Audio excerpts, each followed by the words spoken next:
রোজা অবস্থায় থুতু বা লালা গিলে ফেললে গুনাহ হবে কিনা? অনেকে রোজা রাখে কিন্তু নামাজ পড়ে না, তাদের সম্পর্কে কি বলবো? চ্যানেলটি সাবস্ক্রাইব করে আমাদের সঙ্গেই থাকুন। রোজা রাখে কিন্তু নামাজ পড়ে না, এদের সম্পর্কে বলবো তারা লুঙ্গি খুলে পাগড়ি বাঁধছে। লুঙ্গি খুলে যদি কেউ পাগড়ি বাঁধে এই নিয়তে যে পাগড়ি বাঁধলে সওয়াব হবে, কিন্তু লুঙ্গি যে খুলে গেল সেটার জন্য কবিরা গুনাহ হবে, সেটার খবর তার।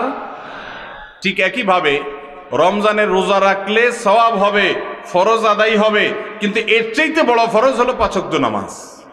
তা আপনি সেটাই যদি বাদ দিয়ে দেন তাহলে এই রোজা রাখলেন, তাহলে এর চাইতে বড়টা বাদ দিয়ে আপনি কম গুরুত্বপূর্ণটা করলেন। ওইটার তুলনায় এটাও ফরজ, কিন্তু ওইটার চাইতে কম গুরুত্বপূর্ণটারে গুরুত্ব দিলেন, আসলটারে গুরুত্ব দিলেন না। আপনি পাগড়ি পরার গুরুত্ব বুঝলেন কিন্তু লুঙ্গি পরার গুরুত্বটা বুঝলেন না। আল্লাহ আমাদেরকে লুঙ্গি পরার গুরুত্ব বুঝার তৌফিক দান করুন, নামাজের গুরুত্ব বুঝার তৌফিক দান করুন। অনেক ভাই আছে নামাজের গুরুত্ব তাদের কাছে, কিন্তু উনি রোজা রাখে।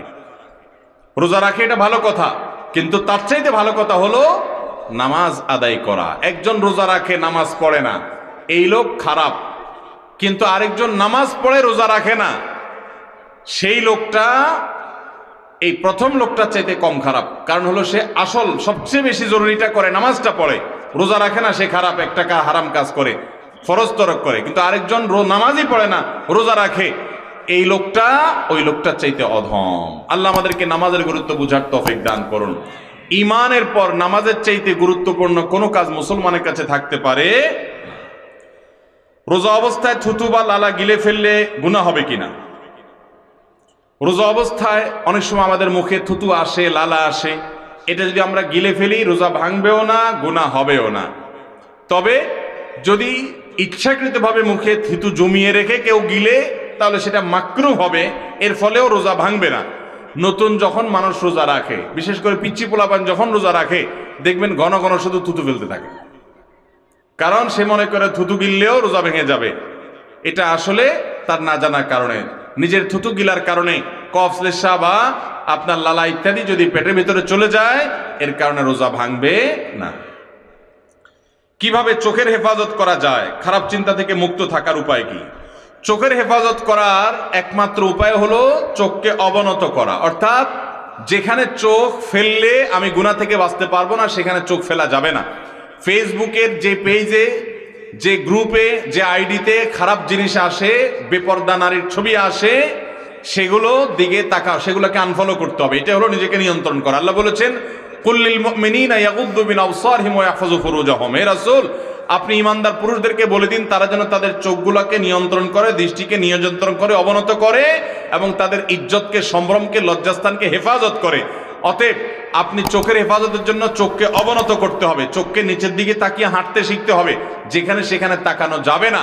আপনি জানেন যে আপনার কলেজে গেলে, আপনার ইউনিভার্সিটিতে গেলে, আপনি অমুক বাজারে গেলে, অমুক জায়গায় গেলে চোখের গুনাহ হয়, তাহলে আগে থেকে নিয়ন্ত্রণ করার ট্রেনিং নেন, প্রতিজ্ঞা করে নিজেকে নিয়ন্ত্রণ করেন এবং অবনত রাখেন, নিচের দিকে তাকিয়ে তাকিয়ে যথাসম্ভব আপনি নিজের চোখকে, দৃষ্টিকে হেফাজত করার চেষ্টাটা করেন।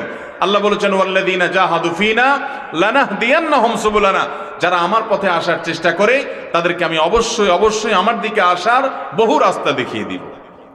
আল্লাহ আমাদেরকে সবাইকে চোখের গুনাহ থেকে বেঁচে থাকার তৌফিক দান করুন। এটা এখন মহামারীর মতো হয়ে গেছে ভাই, এটা থেকে আমরা বেশিরভাগ লোকই বাঁচতে পারছি না, ভয়ঙ্কর একটা পর্যায়ে চলে গেছে।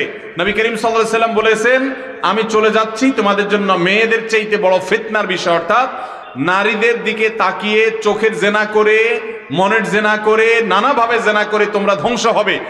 এই পথটা তোমাদের জন্য সবচেয়ে পিচ্ছিল এবং ভয়ঙ্কর, এবং এই বিপদে, এই ফিতনায়, এই গুনাহে বেশিরভাগ পুরুষরা পতিত হয়ে যাচ্ছে।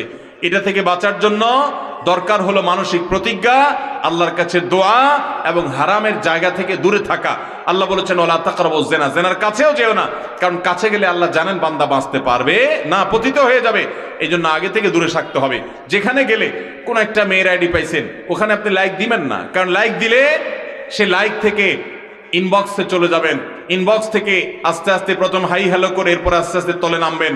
আপনার জীবন ধ্বংস হবে, কেরিয়ার ধ্বংস হবে, বাপমার অবাধ্য হবেন, আল্লাহর থেকে দূরে সরে যাবেন, অসামাজিক হবেন, এরপর আপনি টেরও পাবেন না আপনি কোথায় চলে গেছেন। এই জন্য বলেছেন আল্লাহ তাআলা আগে থেকে সাবধান হও। আল্লাহ তাআলা আমাদেরকে সাবধান থাকার তৌফিক দান করুন। যুবক ভাইরা আমার, এই যৌবনটাকে হেফাজত করেন, সকল ভালোবাসাগুলোকে সব জমিয়ে রাখেন নিজের বৈধ স্ত্রীর জন্য। আল্লাহ আমাদের যুবক ভাইদেরকে এই গুনাহের হাতছানি থেকে, গুনাহের এই ভয়াবহতা থেকে বেঁচে থাকার তৌফিক দান করুন।